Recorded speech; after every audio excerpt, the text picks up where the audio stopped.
أعوذ بالله من الشيطان الرجيم يا أيها الذين آمنوا إن تتقوا الله يجعل لكم فرقانا ويكفر عنكم سيئاتكم ويغفر لكم والله ذو الفضل العظيم. Ey mo'minlar, agar Allohdan qo'rqsangizlar, sizlar uchun haq bilan nohaqni ajratadigan hidoyat ato qilur va yomonlik gunohlaringizni o'chirib, sizlarni mag'firat qilar. Alloh ulug' fazl marhamat sohibidir. Har bitta odam o'zi nima oq-u, nima qora yaxshi biladi. Nima yaxshi-yu, nima yomon biladi. Shunday deb o'ylaydi o'zi haqida. Hamma o'zi oq-qorani bilaman, yaxshi yomonni ajrataman deydi.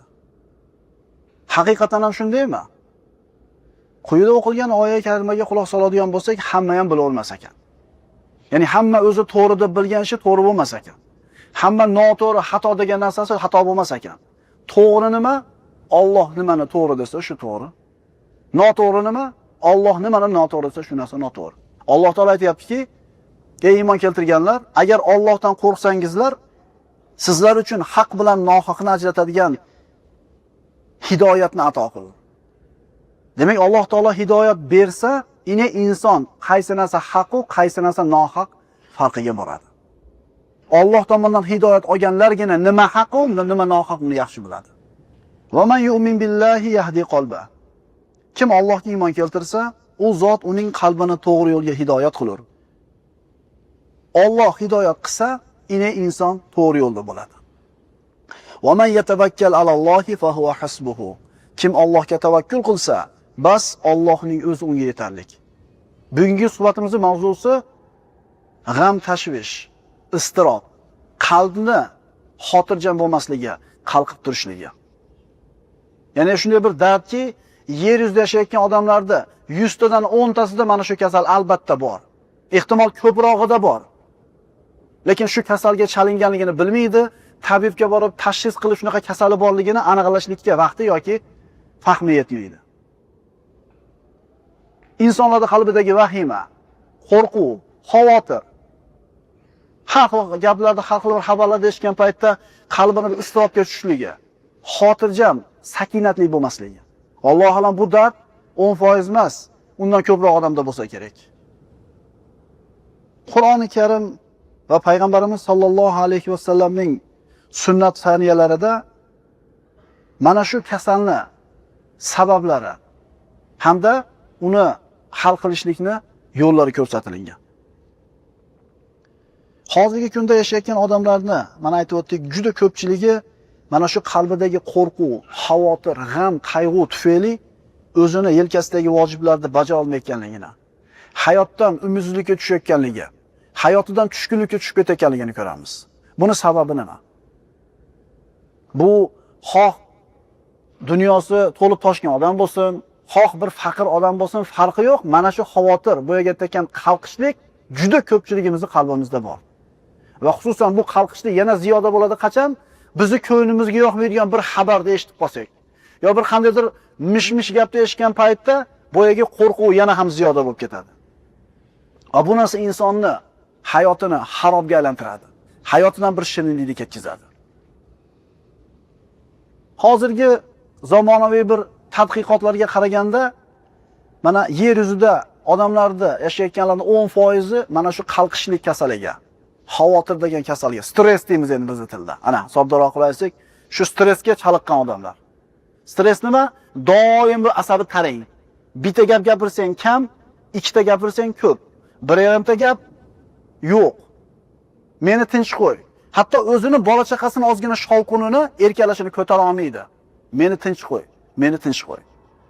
Har yili yer yuzida yashayotgan odamlar ichidan 80 mingga yaqini bu o'sha statistika ekan. O'zini osib o'ldirar ekan.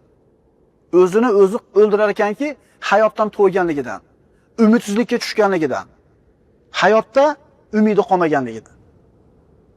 Shayton shunday bir lainki insonni mana shu noumid qilishlikka haris bo'laveradi.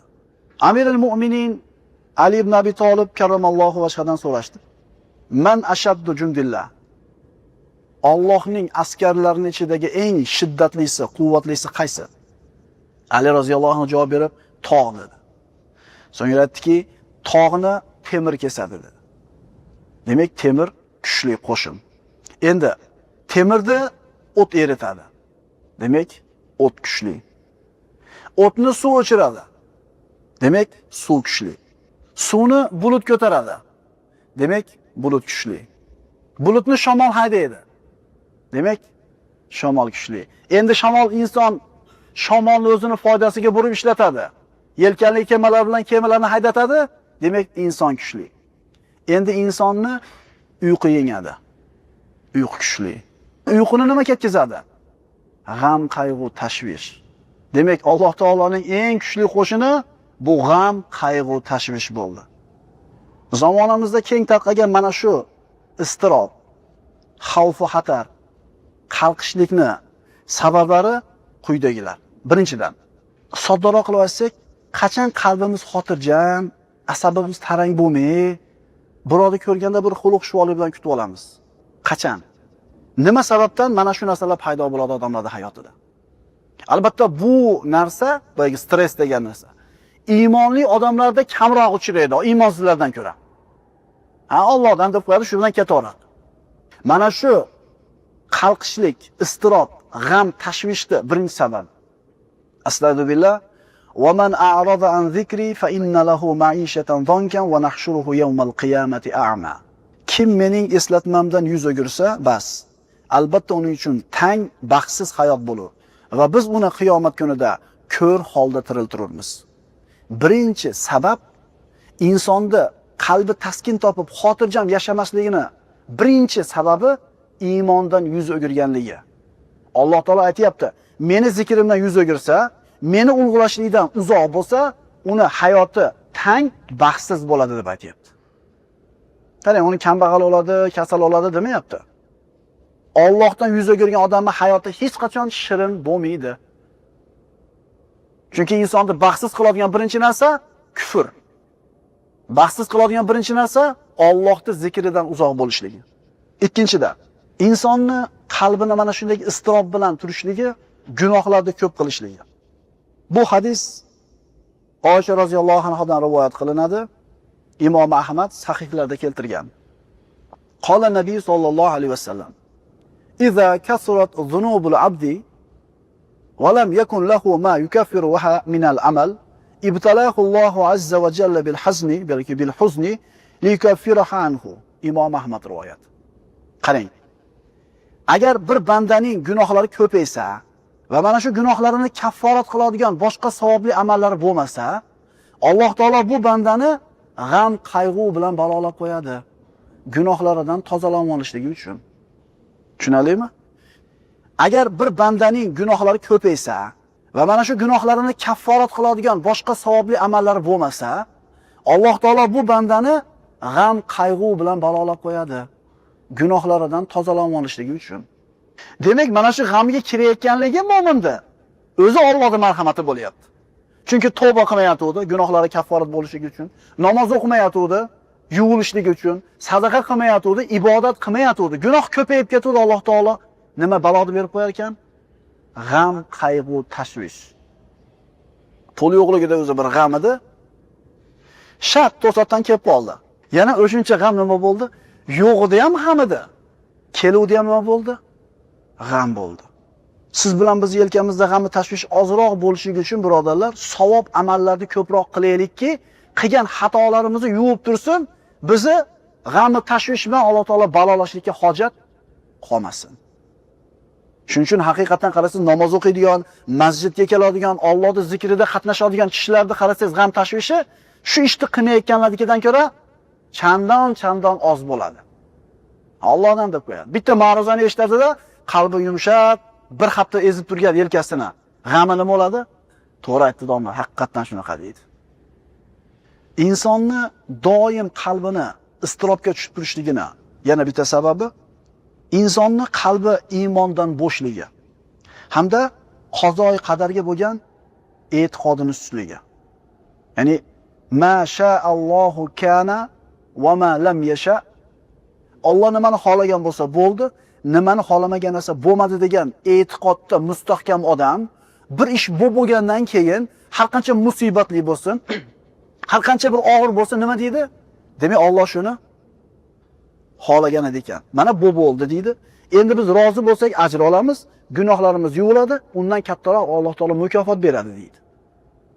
Endi qazo qadarga iymoni yo'q odamchi? Va, o'shunda mana qilganimda mana bo'lardi. O'shunda shunday qilib qo'ymaganimda mana bo'lmas edi. Insonning qalbi nimaga bir ishda qalqib turadi? Nimaga g'am tashvish bilan yashaydi? Shuni sabablarini ko'ryapmiz. 3 ta sababni aytdik.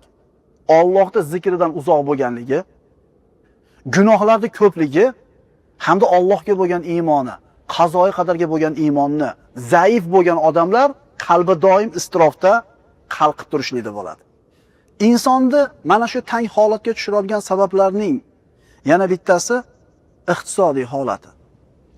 Pul yo'q, ish yo'q. Qilay deb chiqadi ko'chaga o'g'il bola, ish topa olmayapti. Yoki ishlasa pulini berishmayapti.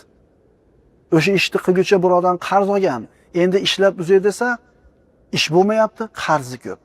Insonni yana ko'nglini cho'ktiradigan, qalbini qalqitib qo'yadigan, qalbini istirobga tushirib qo'yadigan, vahimaga solib qo'yadigan narsa nima bo'ldi? Qarz. Buni yechimi nima? Buni yechimi nima? Biz mana shu qarzni uzishlik uchun pul topgani chiqib mehnat qilamiz jasadimiz bilan. Sabablarni qoyim qilamiz va mana shu qarzni uzadigan zotdan g'ofil qolib qolamiz. 6 res borsa mancha qolar ekan, mancha qarzimni uzib boraman. Menday qilsa menday bo'lar ekan. Yo'q, taqsin. To'xtab tur. To'xtab tur.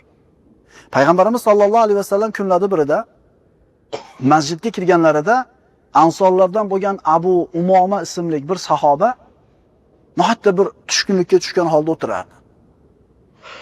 Payg'ambarimiz: "Ey Abu Umoma, sizga nima bo'ldi?" deb so'radi. "Ya Rasululloh, g'amlar ko'p, qarzlar ko'p. Mana shu narsalar meni qiynab qo'ydi" dedi. Dardini kimga aytyapti? Abu Umomaga, otasidan ham, onasidan ham, hatto o'ziga o'zi mehribon bo'lgandan ham mehribonroq Rasululloh sollallohu alayhi vasallamga aytyapti. Agar Rasululloh sollallohu alayhi vasallam men deb to'shab berib qo'yganida, payg'ambarimiz bu qilgan yaxshiligi faqat Abu Umoma bilan cheklanardi. To'g'rimi? Lekin payg'ambarimiz shunday bir tavsiyani aytdilarki, o'zidan keyin keladigan, mana shu Abu Umomadan keladigan hamma ummatga, keyin keladigan hamma ummatlarga payg'ambarimiz ko'rsatmani berib qo'ydi. Ya Abu Umoma, afala uallimuka kalaman idza qultahu adhaballohu hammaka va qada anka daynaka. Ya Abu Umoma, sizga shunday bir so'zlarni o'rgataymi? Agar shu so'zlarni aytadigan bo'lsangiz, Alloh g'amlaringizni ketkizadi, qarzlaringizni uzadi, ado qiladi dedi. Ya'ni quruq kalima birodarlar. Voy pul ketmaydi bunga. Bunga abrot kerak emas. Alohida vaqt ajratishlik kerak emas. Rasulullohga Alloh taolaning rahmati bo'lsin. Shunday bir duoda o'rgataymi? Shu duoda o'qisangiz, g'am ham ketadi. Har qancha katta bo'lmasin, Alloh taolo uchun hech narsa emas sizning g'amingiz. Va qarzingiz har qancha katta bo'lmasin, Alloh uchun hech narsa emas. Faqat ixlos bilan ijobat bo'lishiga ishonib turib ochishni kerak bu duoni. Har rostla o'rgating dedi. Payg'ambarimiz nimani o'rgatyapti? Shunday kalimani o'rgataymi? Agar shuni aytsangiz, Alloh hamma yo'g'ingizni hal qilib beradi. Allohning rahmati bo'lsin Rasululloh sollallohu alayhi vasallamga. Hay Rasululloh o'rgating dedi. Uzot sollallohu alayhi vasallam aytdilar: "Qul idza asbahta va idza amsayta." Tong ottirsangiz yoki kech kirgizsangiz, ya'ni ikki mahal, ertalab va kechki payt. Allohumma inni a'udhu bika minal hammi wal hazan va a'udhu bika minal ajzi wal kasal va a'udhu bika minal jubni wal bukhl va a'udhu bika min ghalabati ad-dayni va qahri rijal. Faqat iymon bilan, e'tiqod bilan ijobat bo'lishiga ishonib turib, Parvardigoro, men sendan g'am va qayg'udan panoh tilayman. Ojizlik va yalqonlikdan panoh tilayman. Qo'rqoqlik va baxillikdan panoh tilayman. Qarzlarga yengilib qolishlikdan va kishilarning qahriga qolishlikdan panoh tilayman. 8 ta narsa.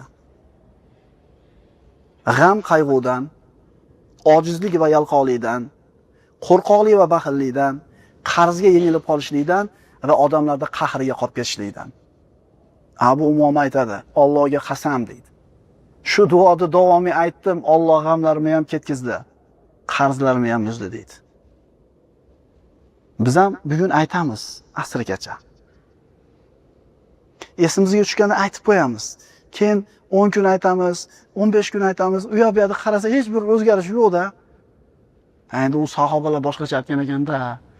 Demak, ular boshqacha aytgan. Ularda ishonchi payg'ambarimizning so'ziga bo'lgan ishonchi bizgadan farqi bo'lgan ekan. Aytinglarchi, mana shu duoni yodlab qo'yib aytishlikka mashada o'tirganlardan kim ojiz bo'ladi?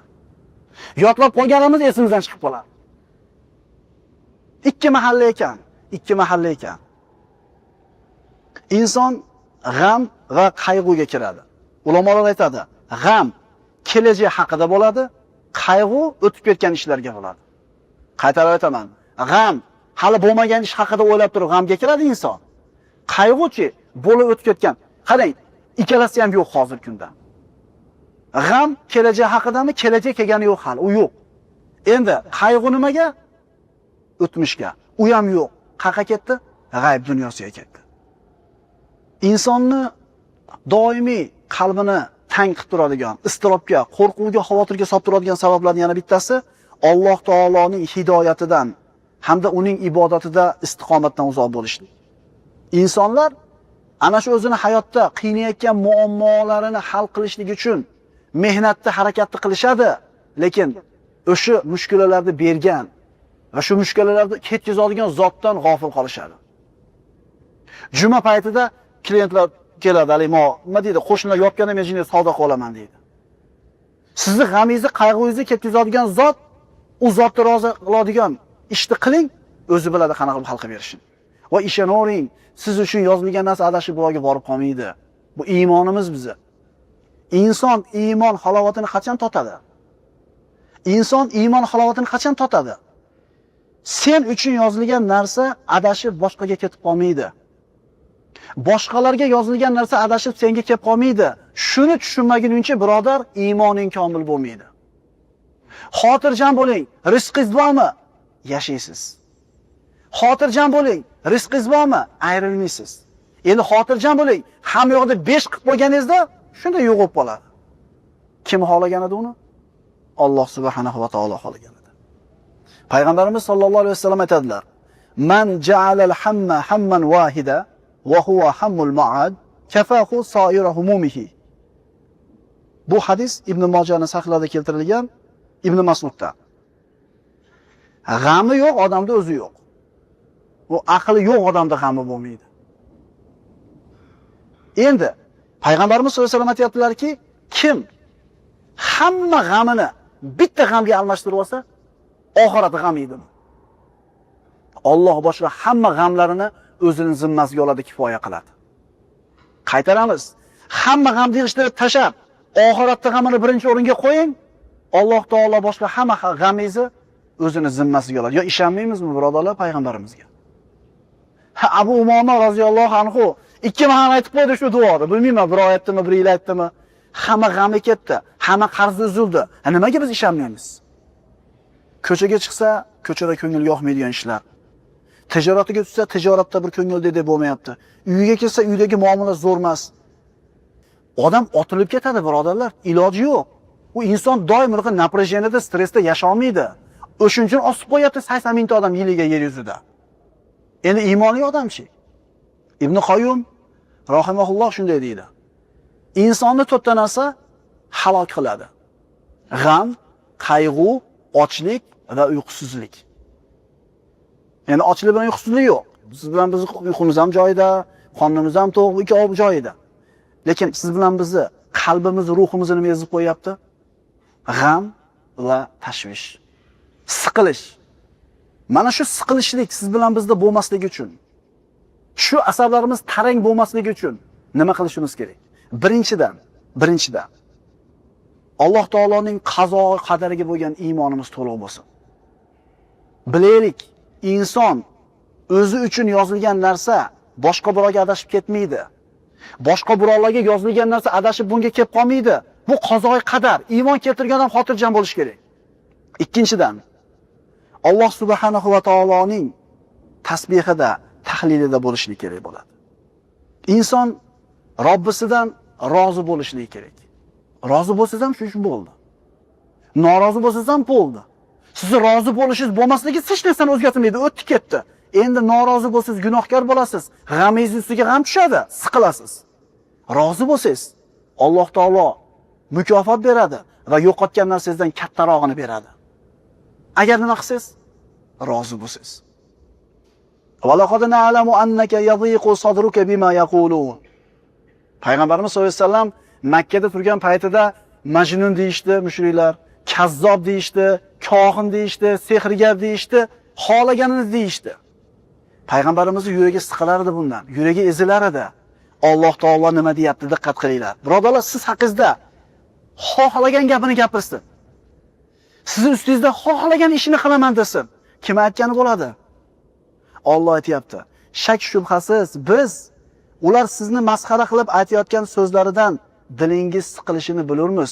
Bandalarim dilingizlar siqilayotganini men bilaman, deyapti. Muhammad alayhisalom haqida shunaqa gap gapirilgan. Ey Muhammad alayhisalom, bularni gapirayotgan gapidan qilayotgan ishidan sizni dilingiz siqilayotganligini men bilaman, deyapti. Endi nima qiling, deyapti. Xuddi shularga o'xshab borib gap qaytaring, ularga shu o'zlariga yarasha ish qiling yoki shu fe'liga yarasha fe'l qiling dedimi? Nima deyapti? Voy parvo qilmang, deyapti. Oyatni davomini o'qiymiz. Shak shubhasiz biz sizni ular masxara qilib aytayotgan so'zlarini eshitib siqilayotganligingizni bilamiz biz, deyapti. Bas siz Parvardigoringizga hamda aytish bilan u zotni sheriklardan poklang va sajda qiluvchilardan bo'ling. Parvo qilmang, deyapti. Siz tasbih ayting, sajda qiling, o'lim soati kelguncha ibodatda bo'ling. Ishingiz bo'lmasin ular bilan. Wa'bud robbaka hatta yatiyakal yaqin. O'lim soati kelgunicha, haqiqat soati kelguncha ibodat bilan shug'ullaning. Bularga parvo qilmang. Nima bo'ldi oqibati? Payg'ambarimizni jinni degan, majnun degan, kazzob deganlar payg'ambarimizni oldiga kelib turib, kechirib qo'ying deb turishdimi Makka fathida? Iymonga kelishdimi? Payg'ambarning o'g'il farzandi yo'q, bu abtar deyishganlar. Ular xor bo'lib o'lib ketdi. Ularning bolalari payg'ambarimizni o'zlarining otalaridan ko'ra ko'proq yaxshi ko'rmadimi? Alloh aytayapti. Ularni gapirayotgan gaplaridan yuragi siqilayotganligini biz bilib turibmiz. Lekin parvo qilmang. Tasbih ayting, sajda qiling, Allohning qulchiligini qiling, bu yoqni bizga qo'yib bering, deyapti. Endi nima bo'lar ekan? Allohning aytgani bo'ladi. Agar siz o'ylab, fikr qilib, shuni hal qilishlikka harakat qilib, bir ta'sir o'tkaza olasangiz, mayli fikr qiling. Endi sizni qo'lingizdan, ixtiyoringizdan tashqari bo'lgan narsaga mana kallangizni ovora qilmang. Bari Alloh aytgani bo'ladi, hech narsa qila olmaysiz. Mana endi 3 ta mana shu bilan bizni qalqishdan, istirobdan chiqaradigan narsalarni gapirdik. Birinchisi qazo qadariga iymon bo'lsin, ikkinchisi Alloh taolodan rizo bo'lsin, uchinchisi tasbih tahlil bo'lsin. Ibodat bilan ovora bo'laveringda. Boshqa g'amingiz Allohning zimmasiga. To'rtinchisi musohabatul ahyor minan nas. Odamlarning orasidan yaxshilar bilan ko'p suhbatda o'tirish kerak. Ona kelyapti, qo'y, yoki uyimiz siqadi, yana kerak emas gaplar gapirib qo'y. Palonchi kelib, yur birga gaplashib o'tiramiz, maza qilasan. Nimaga birinchi odamning suhbatidan qochyapsan? Nimaga ikkinchisiga intilyapsan? Chunki bu qalbingni ezyapti. Shunday odamlar borda vahimani gapirib, sizni ichingizni ezib maza qiladiganlar bormi degiz keladi. Faqat yomon xabar olib yuradi. Alloh aytadi: "Wasbir nafsaka ma'allazina yad'una robbahum bil ghadati wal ashiyyi yuriduna wajha."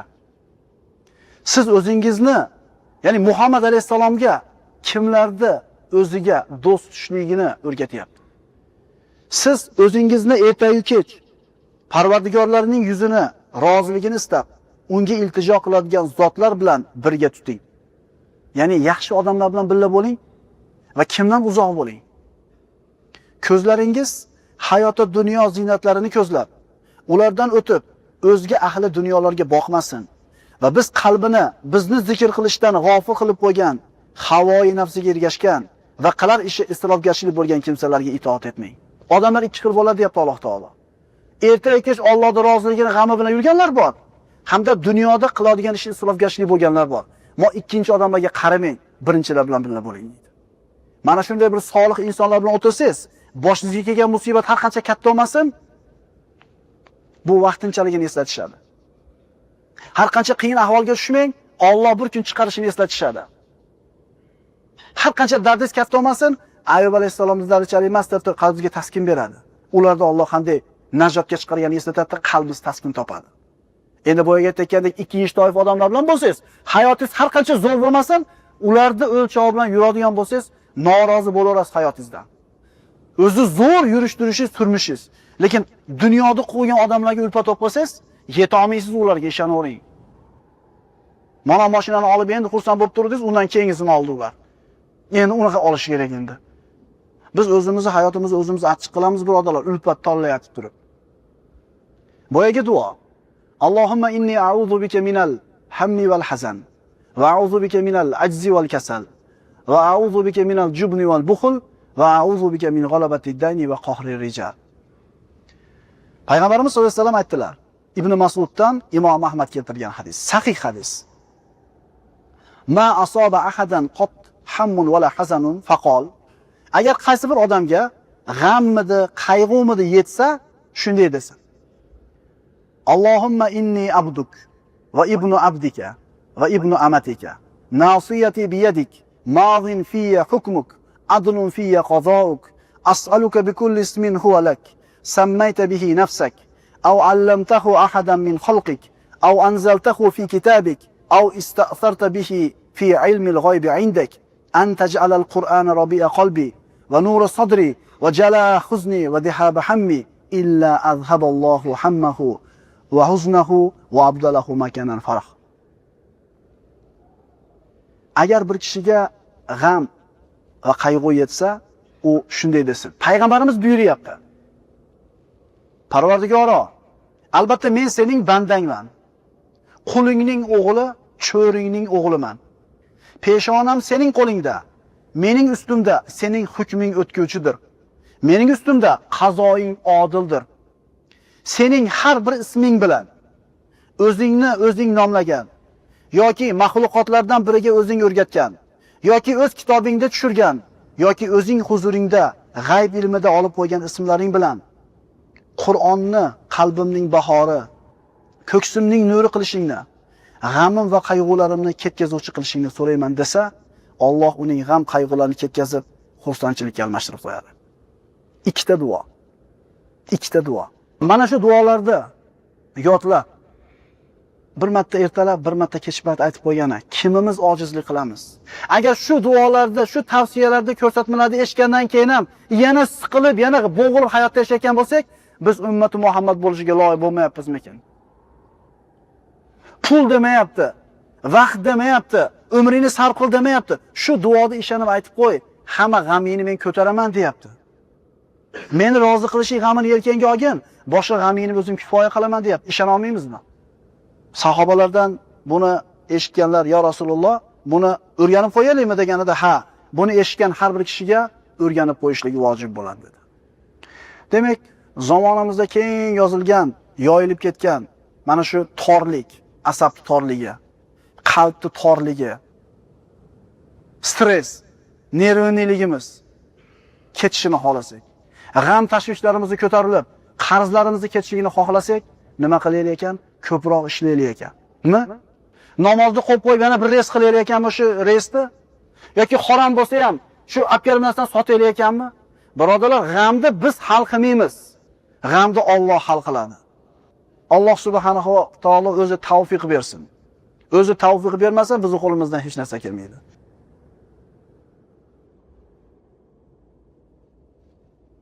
Hasan Basri rahmatullohi alayhi oldiga bir kishi keldida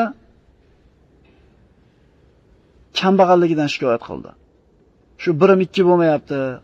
Hech bir to'tasam to'play olmayapman, qarzimdan qutula olmayapman deganda, istag'firullah, Allohga istig'for ayting. Ikkinchi odam keldi. Bog'im qurib ketyapti, bog'imda meva bo'lmayapti dedi. Hasan Basri istag'firullah, Allohga istig'for ayting dedi. Uchinchisi keldi, yomg'ir yog'mayapti yurtimizda, qurg'oqchilik bo'lib ketdi. Nima qilsak bo'ladi deganda Hasan Basri rahmatullohi alayh istag'firullah, Allohga istig'for ayting. Shu yerda hozir bo'lib turgan kishilar aytishdiki, "Ey Hasan" dedi, 3 ta odam 3 xil dardi bilan kelsa, bir xil dorini beryapsiz dedi. Ya'ni bir boshim og'ridi deb kelsa ham bitta dori olyapti, qonim og'risa ham bitta dori deb kelyapti. Shunda Hasan Basri aytdiki, "Men o'zimdan birorta bir narsani aytganim yo'q. Allohning Qur'ondagi oyatini aytib qo'ydim ularga xolos dedi. Mana solatul istisqo. Allohdan yomg'ir so'rab o'qiladigan namoz. Payg'ambar sollallohu alayhi vasallamdan vorid bo'lgan sunnatlarida. Yomg'ir so'rab namoz bor. Jamoat bilan namoz o'qiladi. Allohdan duo qilib nima so'raladi? Yomg'ir so'raladi. Hazrat Umar ana shu xalifa bo'lib turgan paytida jamoat bilan to'planib solatul istisqo o'qishdida, endi qo'lni ochib duo qiladigan paytda Parvardigor bizga yomg'ir yog'dirgin demadida, astag'firullohni bir 20 marta yoki Alloh xohlaganicha aytdi-da, Alloh akbar deb duoni yopib qo'ydi. Shunda sahobalar, "Ya amiral mo'minin, istig'fordan boshqa narsa aytmadingiz-a? Biz yomg'ir kerak deb qo'l ochmadikmi?" dedi. "Men o'zimdan hech narsani qo'shganim yo'q. Allohning buyrug'ini qildim" dedi. Yomg'ir yog'ishligiga, rizqqa baraka kirishligiga, qurg'oqchilikka, kambag'allikka birodarlar, nima dori bo'lyapti? Istig'for. Istig'for o'zi nima? Astag'firulloh. Bu o'zbekcha astag'firulloh birodarlar. Istig'for va tavba farqini bilib olaylik. Istig'for inson qilib o'tgan gunohlarini Allohdan kechirishligini so'rashligi istig'for deyiladi. Tavba bilan nima farqi bor unda? Ulamolar aytadi, tavba kelajakda qiladigan gunohlarini oldini olib turib nima qilishlik? Istig'for aytishlik. Ya'ni astag'firulloh va atubu ilayh deganimizda bitta orqadan, bitta oldidan kamaytiryapmiz birodarlar. Ya'ni tavba qilishligimiz kelajakda albatta gunoh qilishligimizni bir e'tirof qilganimiz birodarlar. Biz bandamiz, biz ojizmiz. Shunday emasmi? Hadislarda keladi. Agar sizlar gunoh qilmay qo'ysanglar, Alloh sizlarni ketkizib, gunoh qilib tavba qiladigan bandalarni keltiradi deydi. Ya'ni biz begunoh bo'la olmaymiz birodarlar. Palonchimi? Bilamiz bunaqa ishlarni degan paytda esimizdan chiqmasin. U ham odam. Kullubina adama xatto dedi Rasululloh. Odam bolasi borki xato qiladi. Hamma xato qiladi. Xato qiluvchilarda eng yaxshisi tavba qiluvchisi. Biz begunoh bo'la olmaymiz. Alloh taolo bizni begunoh bo'linglar degan emas. Chunki iloji yo'q bu narsani.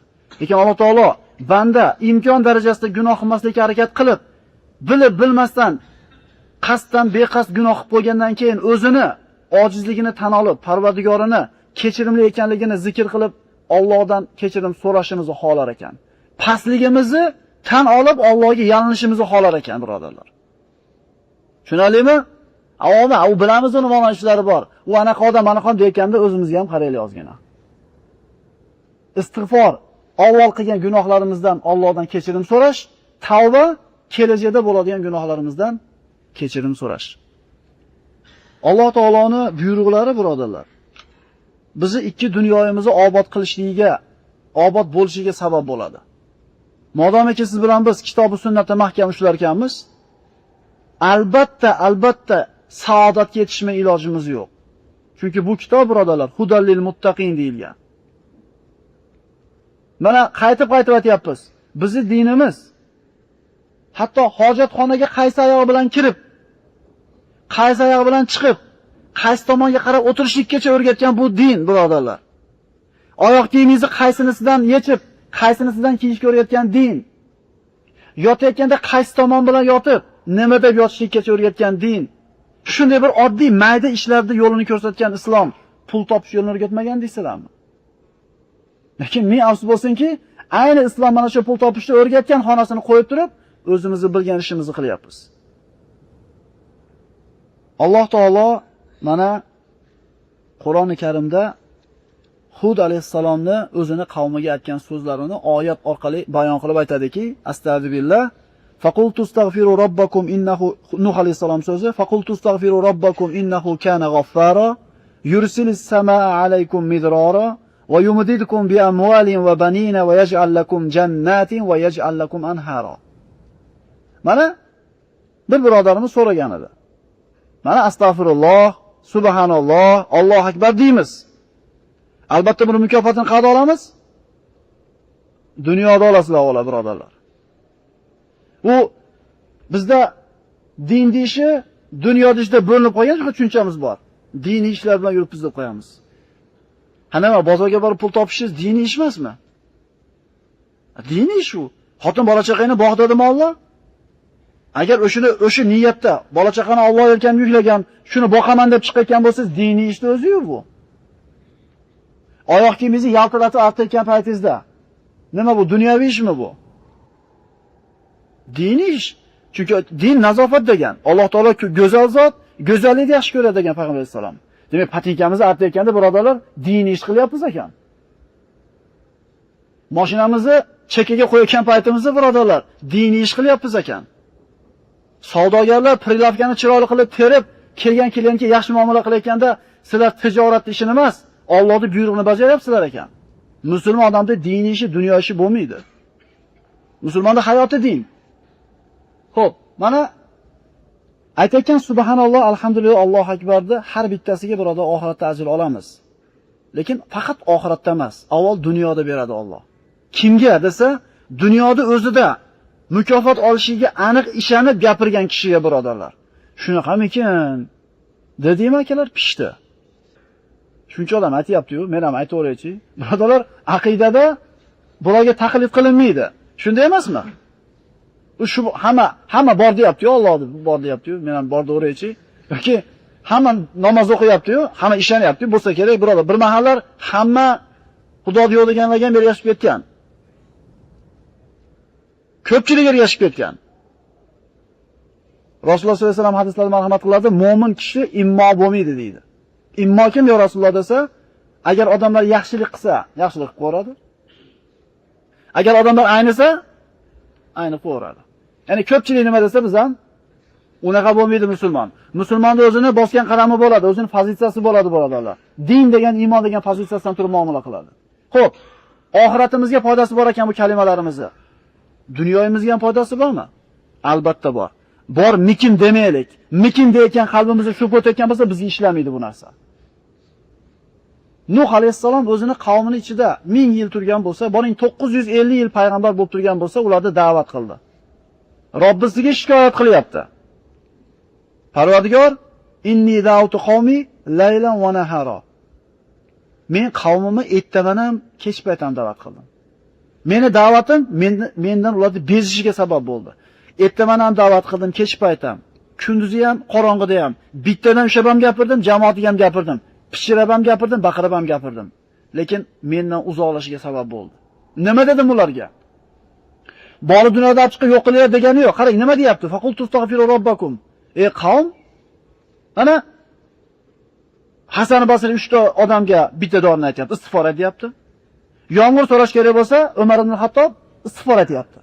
Mana endi bitta istig'foringizga beriladigan 5 ta dunyodagi mukofotga e'tibor berib turaylik. Ey qavm, dedi Nuh alayhissalom, sizlar Allohga istig'for aytinglar-da. Albatta Alloh gunohlaringizni kechiradi. Bitta, 6 to'p ketyapti unda. Bitta. Yursilis samaa alaykum midrara. Ustinglarga yomg'irli bulutni yuboradi deydi.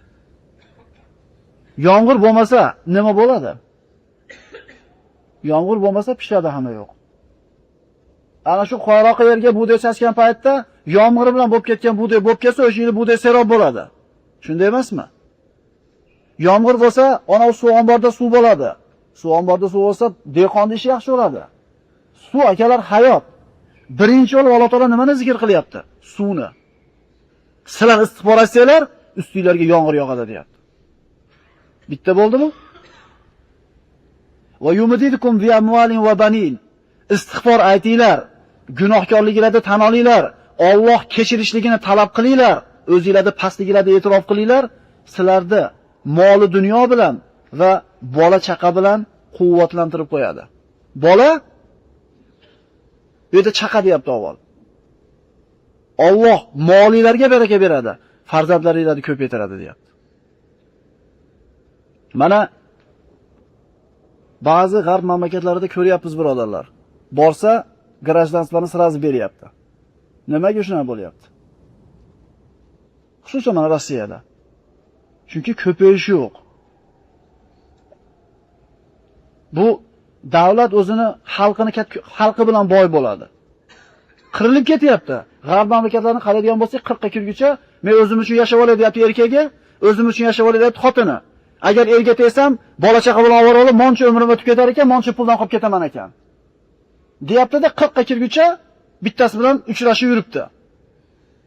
Ha deydi, bu ne deydi? Nikoh deydi, turmush deydi, seryozni narsa deydi. U to'g'ri kelgan odam bilan siz nikoh qilib bo'lmaydi. Avval bir-birimizdan nima qilaylik?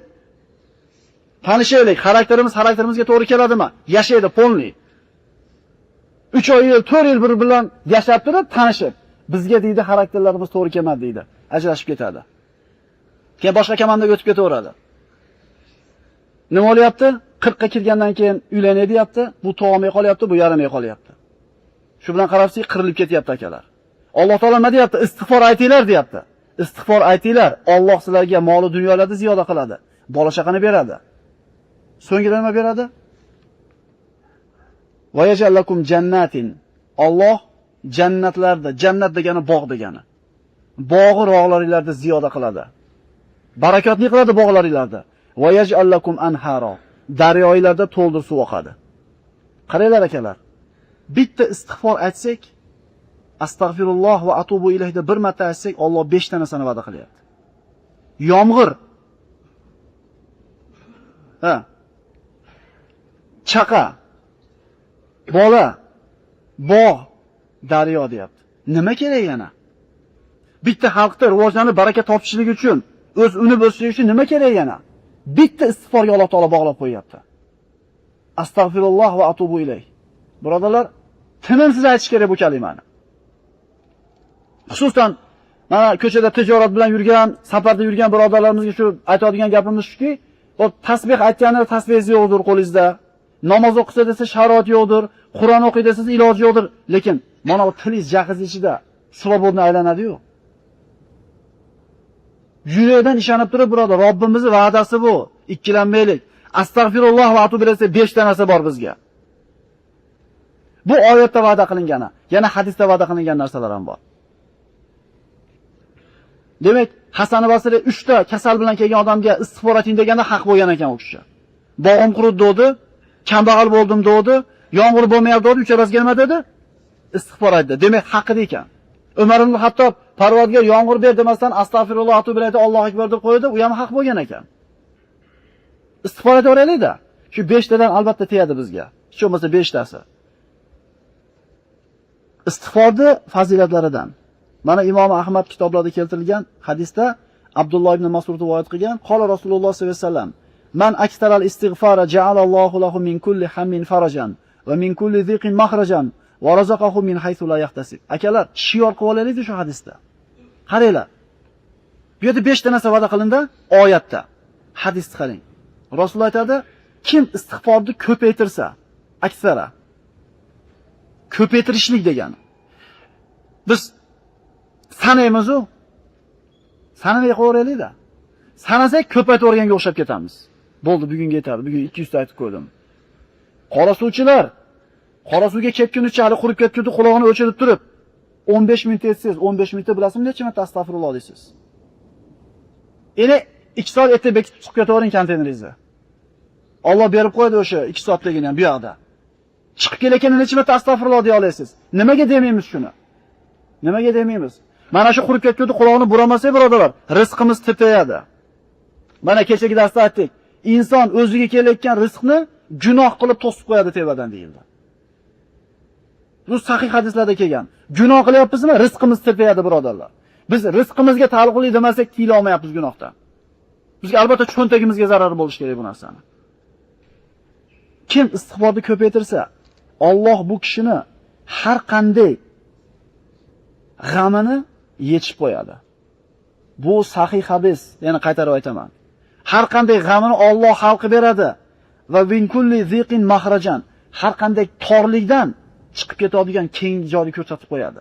Nima kerak yana? Problemingizni hal qilib bersa, tupidan chiqarib qo'ysa. Nima evaziga bor yo'g'i? Bor yo'g'i, yo'q, faqat til bilan aytish emas bu. Siz o'zingizni pastligingizni Allohning oldida, gunohkorligingizni tan olishligingiz uchun berilyapti bu narsa. U faqat astagfirulloh deb qo'yish bo'lsa, bu bo'lmaydi. Quruq til bilan aytganga bu albatta ajr olasiz, lekin va'da qilingan narsaga yetish uchun yurakdan bo'lish kerak. Mana istig'for qilingan gunohlarni kechirishligini so'rashlik. Mana avvalda qilgan gunohlarimiz bor. Alloh kechirishligini xolasak, ulamolar 3 ta shart qo'yadi. Bir gunohingiz bor edi, shu gunohingizni Alloh o'chirib tashlashini xohlasangiz, 3 ta ishni qiling deydi ulamolar. Birinchisi, shu gunohdan tiyiling. Aroqxo'r bo'lsangiz, benamoz bo'lsangiz, sutxo'r bo'lsangiz yoki qimorboz bo'lsangiz, shu ishdan tavba qilmoqchi bo'lsangiz, to'xtating birinchisi. Ikkinchisi, yurakdan afsus, nadomat cheking shu ishni qilganligingizga. Va qaytib qilmaslikka Allohga ahd bering, qilmadim deying ishni. Men hech qachon aroq ichgan emasman. Men hech qachon benamoz bo'lgan emasman. Men esimni tanigandan beri namoz o'qiyman. Siz haqsiz. U odam boshqa endi. Sen qayerda ko'rgansan meni ichganimni? Birodarlar, Alloh kechaman deb turganda bandasi kim u pesh qilgani? O'shuning uchun Allohga qaytib qilmaslikka ahd berdingizmi? Namoz o'qiyapsizmi? Esdan chiqaring uni. Gapirmang uni, lekin matizda tursin. Allohdan qo'rqishlik uchun birodarlar. Demak, istig'forni ko'paytirganda Alloh taolo g'amini hal qilib qo'yadi, mushkulini oson qiladi va bo'ldimi? Yo'q, albatta pulga taqaladi yana. Kutmagan joydan problema bor, hal qilib berdi, tupi dedi, chiqarib qo'ydi, orqasidan yana istig'forning sabablaridan. Istig'for bu avvalambor mana gunohlarimizni kechirishiga sabab deb aytdik. Va man ya'mal su'an aw yazlim nafsahu thumma yastaghfirullah yajidillahu ghafurur rahima. Kim bir Alloh taolo aytadi, yomon amalni qilsa yoki o'ziga zulm qilsa, so'ngra Allohga istig'for aytsa, Alloh uni gunohini kechirishligini albatta topadi. Mana muttafaqun alayh bo'lgan hadisda Payg'ambar sollallohu alayhi vasallam aytadi: "Iza aznaba abdun zamban faqala ay robbi", agar bir banda deydi, gunoh qilsa va ey Parvardigor, men gunoh qildim, meni kechir desa, Alloh azza va jalla aytar ekanki, bandam Robbisi borligini bildi. Gunohlarni kechirishligini bildi va istig'for aytdi, kechirdim shu bandamning gunohini der ekan. Bir joyda dam olishi, bir qilayotgan ishidan hamma safga turib namoz o'qiysa, bitta esli odam siz namoz o'qimaysizmi aka desa, ha men aroq ichmasam, zino qilmasam, men nima namoz o'qiyman deb o'zini farishta deb bilgan ekan birodarlar. Shunaqa odamlar ham bor. Bir akamiz olib bergan edi, birovning uyida bir ustachilik qilgan paytda aytgan ekan, senlar baring rasvosan, o'shuning uchun namoz o'qiysan. Meni gunohim yo'q, o'shuning uchun namoz o'qimayman. Shunaqa odamlar bor ekan birodarlar shahrimizda. Senlar ham men gunohing ko'pligi uchun namoz o'qiysan. Mana meni gunohim yo'q, o'shuning uchun namoz o'qimayman. Ana birodarlar, farishta qanaqa bo'ladi? Siz istig'for aytayotganingiz, gunohkorligingizni tan olayotganingiz, Allohning oldida o'zi pastligingizni tan olayotganingiz. O'shuning uchun Alloh taolo bir marhamati bo'lsa ajab emas. Demak, banda gunohini e'tirof qilib Allohdan kechirim so'rasa, Alloh kechirar ekan uni. Mana g'am qayg'ularni ko'tarilishiga sabab bo'ladi dedik. Man lazumal istig'for. Boya TVdagi hadisda keldi, man aksaral istig'for dedi. Istig'forni ko'paytirsa dedi. Bu hadisda ikkinchisida o'ziga lozim tutsa deyapti. Lozim tutsa degani doim aytib yursa degani. Bir odam tahoratda o'ziga lozim tutadi-yu, doim tahoratli yurishga harakat qiladi. Endi bir odam tili istig'fordan to'xtamasligi kerak bo'ladi. Nimas kamib qolyapti? Nimas ketyapti? Va nimaga erishyapsiz? Bir fikr qilib ko'ring-da. Tutib oling o'zingizni. Mana vazifa birodarlar sizlar 7 gacha. Ertaga boshqa mavzu o'tamiz inshaalloh. Ertagacha vazifa sizlarga. Sinab ko'ringlar. Shunday qarasangiz tilingiz bekab turibdi-da. Astagfirullah bilan astagfirullah ketdi. Yana bir muddat aytdingizda, yana bir qarasangiz tutib oldingiz o'zingizni, til yana bo'shab qolibdi. 10 marta, 20 marta, 100 marta ushlaysiz bir kunda tilingiz to'xtab qolganligini. Tilimiz bilan topamiz ekan rizqimizni Alloh tomonidan. Lekin shu narsaga muhmal qaraymiz. Shunali yo'lda vazifa. Necha marta o'zingizni istig'for etmayotgan paytda ushlab olar ekansiz. Istig'for insonlarning boshiga balo kelayotgan bo'lsa, shu baloni ko'taradigan amal. Fazilatlaridan: "Va ma kana Allohu liyu'azzibakum va anta fihim va ma kana Allohu mu'azzibuhum va hum yastaghfirun." Ey Muhammad alayhisalom, siz ularning ichida turar ekansiz, modomiki o'shida ekansiz, Alloh ularga balo jo'natmaydi va Alloh balolamaydi bir qavmda, modomiki ular istig'for aytib tursa. Shaharning ustiga balo kelayotgan bo'lsa, suv bosishi, o't bosishi, yer qimirlashi kelayotgan bo'lsa, agar shahar ahli istig'for aytadigan bo'lsa, Alloh taolo bu baloni ko'tarar ekan. Boshingizga kelayotgan balo, mashinangizni urib olishingiz bormidi, pulingizni yo'qotishingiz bormidi, balomi bu? Istig'for aytayotgan bandani Alloh taolo balosini ko'tarar ekan. Oyat bor birodarlar bunga. Mana yomg'irda yog'ilishligi, barakatli tushishligini aytdik. Insonning darajasini Alloh taolo ko'tarishiga dalolat qiladi. Birodarlar, Mana qaytib aytyapmiz, o'zi-o'zidan bu musulmon odam yelkasida bo'lgan amallar bajarish kerak bo'lgan. Lekin albatta rizqimizga aloqasi borligini aytishimiz kerak bo'lyapti. Rasululloh sollallohu alayhi vasallam avvalo oxirgi gunohlari kechirilgan zot, men bir kunda deydi, bir hadisda 70 marta deydi, bir hadisda kuniga 100 marta istig'for aytaman deydi. Gunohlari kechirilgan Rasululloh sollallohu alayhi vasallamki 100 marta istig'for aytgandan keyin biz insof qilaylik. Bu darslarimizda olinadigan xulosa, xotirjam hayot qanaqa bo'ladi? Beg'am yashash mumkinmi degan savol bilan boshlaganmiz bu darslarimizni.